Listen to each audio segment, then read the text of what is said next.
All right, as you guys know, I've been working on my 1966 Mustang Fastback that we call Scrappy. So, from the last time y'all saw it to now, there is quite a few updates on it, so I'm gonna get y'all caught up and then let you know what we're doing. So we went ahead, we got the front end on the car. We got a Shelby style lower valence, but this one takes the bumper, so that's all on there. I went ahead, I adjusted the doors, I got the headlights, the bezels, the turn signals, everything's in. We got the windows tinted. Look at that. I'm gonna sneak around this side. Windows are now tinted, everything. The only thing is, I had to do this channel right here for the seal. Oh, obviously all the seals and stuff are in. So I had to do the channel and everything right here for the seals. This is for a 67, 68 Mustang, and well, mainly because they don't remake them for the 65, 66s that I found. So everybody's like, oh, you just buy the 67, 68, cut it, and it fits. So I did that, and the only thing I could say is it doesn't fit as good as the original, and I'll show you why. So when you shut the door, it's pretty good. It's not bad, but there's something going on here. Not really sure what it is. I mean, it's hard to tell on camera, but on the other side, this side has the original channel and everything in it, and you can kind of tell this lip right here is bigger and it's more down this way. So when you close this door, like I said, this original channel, it's a whole lot tighter right there. You see what I'm talking about? Okay, for reference. See how thick that is? See how further out this is? It has like a step to it. This side fits real tight right there and doesn't come out this way, and this is thinner. So in return, it makes a weird gap right here in this transition. Everything else fits good. It's just right here because it's not like that. Not a big deal. I can live with it, so be it. On the inside of the ride, it's kind of dark in here now, actually. So in here, I got the heater controls in it. There's no heater, so that's just there for looks. Cigarette lighter, there for looks. We do got a radio. Isn't that neat? I think that's pretty neat. Glove box doors in, everything's in. So now, oh, dang. Door panels are on. Doors are painted. She's fresh. Over there, same thing. So if you notice, that door has speakers in the bottom. This door does not. That's the original door to the car.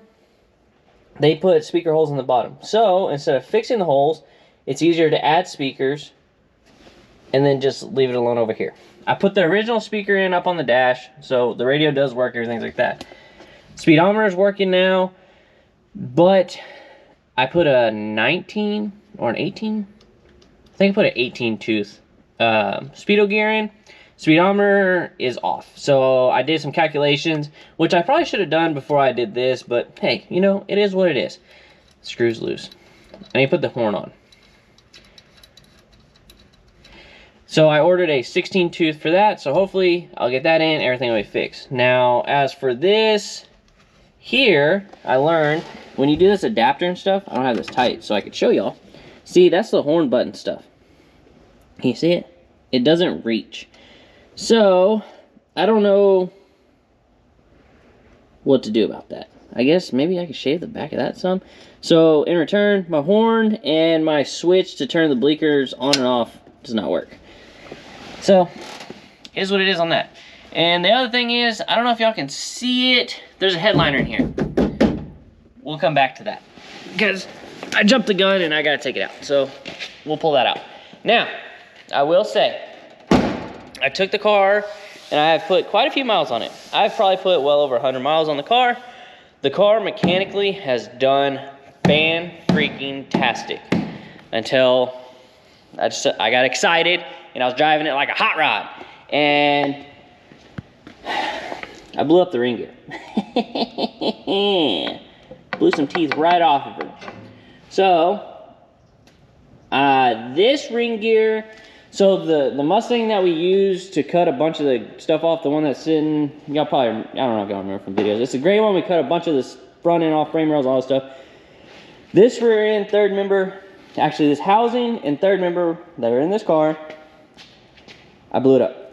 So I actually had the original third member from Scrappy and I put that in there and everything's good. So one thing with this one, it had a weird howl noise. So it had that going on, so I don't know. I put this third member in, which has a 3.0 gear, and the car seems a lot happier too at the same time. So we got that fixed. I put in a little clip of when it broke. I will say what broke it was wheel hop. Wheel hop herder, okay? So I'm being mindful with this rear end because the engine does make some horsepower, so it's kind of whatever. So I'm being mindful with this one. I'm not gonna dog on it until I get a built third member from my buddy Aaron. So Texas Precision Performance, throw that out there. So yeah, that's what happened there. Here's a little clip of where that happened.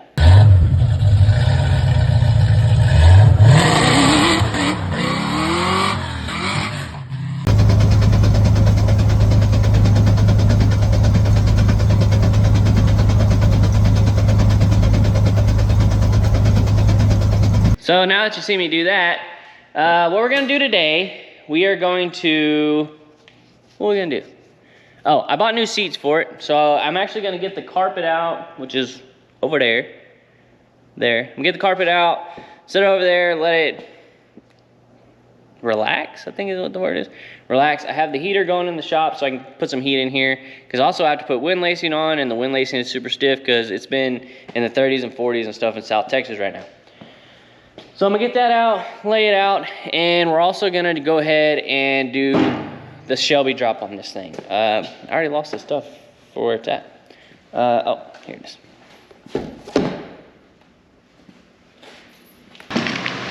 Okay, I found them. So I ordered these templates right here.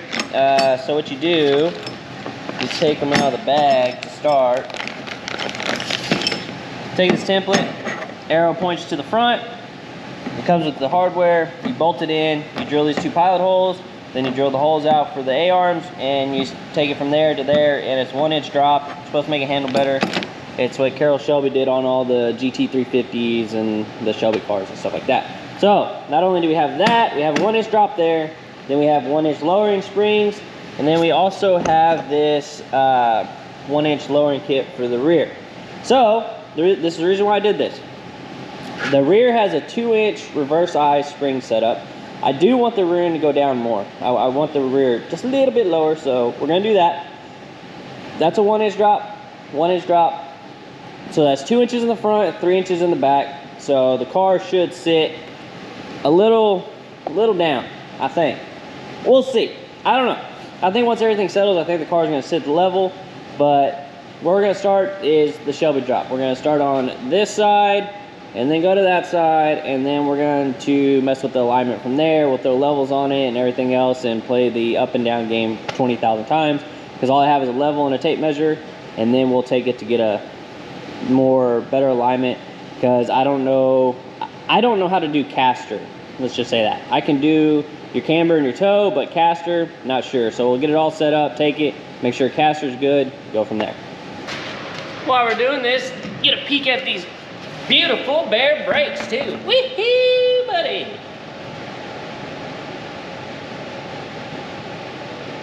I think I need to snug that up a little bit.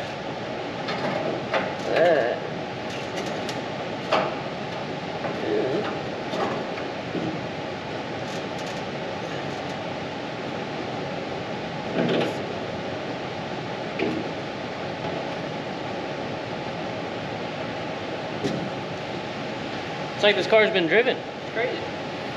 Alright, so we got the spring compressor. Compress this bad boy out of here. Throw it in the trash. No, I'll hold on to it. It's a new spring.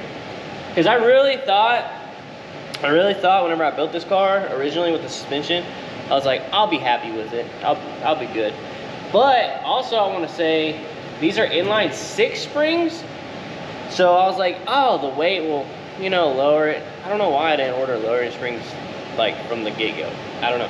Because I ordered lowering rear leafs. Why wouldn't you order lowering front springs? Like, here we are. So, it's okay.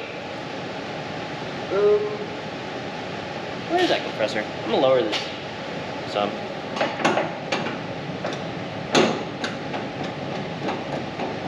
I got the upper control arm off. I already got the bracket and stuff, or I guess template in place. So all you do is bolt it in, drill this hole, pull it off, then drill it out to the correct size. There's the control arm. And I was expecting the spring rate to be the change, not necessarily the height, but okay. So I have a feeling Scrappy's about to sit pretty low. Also on this side, same thing. I already got it bolted in there. I'm really not sure why I bought 2 templates, but I did. I mean, I guess you really don't have to because they're exactly the same. You can just do one, drill it, move it to the side, but for some reason, my mind thinking there's a driver and a passenger, I needed 2 templates. I don't know, so I bought them. I think we're gonna see how this works out on here, and then obviously we'll take those templates, we'll use it on the white Mustang.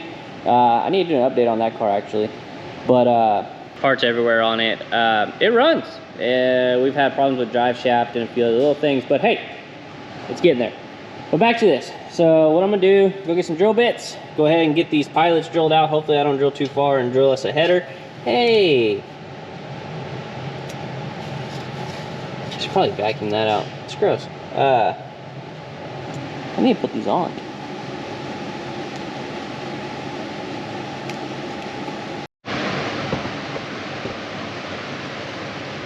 Alright, so we'll go ahead and drill these. I'm gonna use a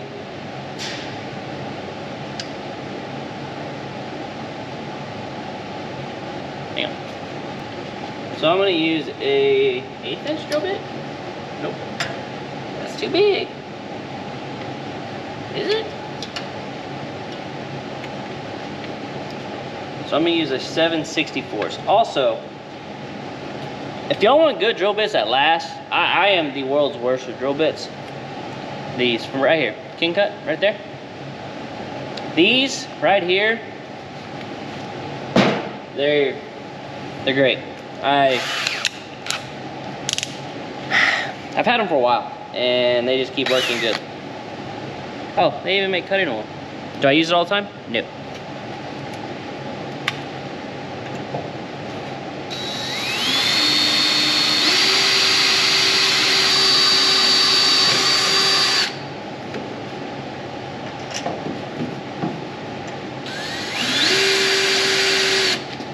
Okay, now we got our holes drilled, and I mean the only thing you do from here is reverse the process. Make sure you put the shims back in the same spot you got them from, and hey, I need to change those. Did I mention I drilled those out to a 1/2 inch hole? I don't think I did. I drilled that out to a 1/2 inch hole.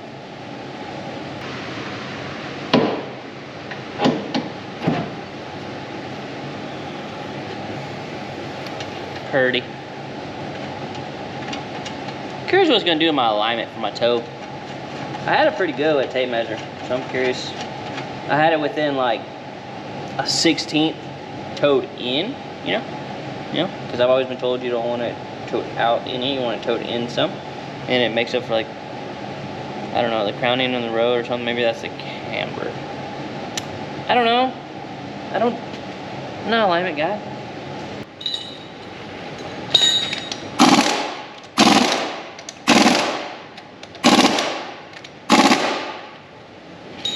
Let's see how low she will go.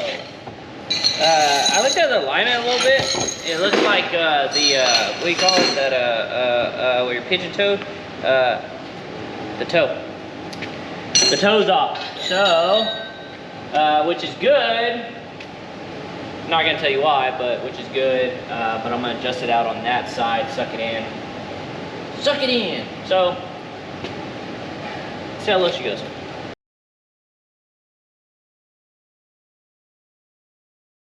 All right, well, it's the next day. We got the car outside. I did some caster camber adjustments and stuff. Got it sitting pretty good. This is what it looks like. It's definitely lower. I think it looks a lot better. So, now that we got it sitting where we want, how we want all that, it looks pretty good. I like it. One thing I noticed, and I was reading about this, and I was curious if this car was going to do it. When you lower them, or do a Shelby drop, it becomes more apparent that this front wheel is too far forward. And they make an adjustable strut rod for the bottom to push it back. Apparently, you know, like my Band-Aid? Got my hand. Apparently, this is a common thing on these cars. I've never really lowered one this much, so I've never paid attention. And I was looking at the white Mustang inside, and it's been lowered. No, it's factory. And if you were to lower it, we kind of eyeballed and stuff, it would do the same thing. So I'm gonna have to figure that out. It's really not a big deal. Tire doesn't rub or catch or nothing. But apparently the front driver tire on these cars, when you lower them, do this. Don't know why, but it's what I read. Could be wrong. Could be an internet myth. I don't know. So now that we got the car sitting where we want, everything, car's done mechanically. Now we get to focus on the inside of the car. We're gonna go ahead and get the carpet and stuff in here. Pull these seats out. Like I said, I got new seats and stuff for it. Yeah, we'll put the carpet in. We gotta cut the shifter hole. I do have a console for this car, and I put it in here to look at it, and I was not a fan. So I'm probably not gonna put a console in this car. So we'll do that, get the carpet and stuff in, and then we can start working on getting all the back trim and stuff in.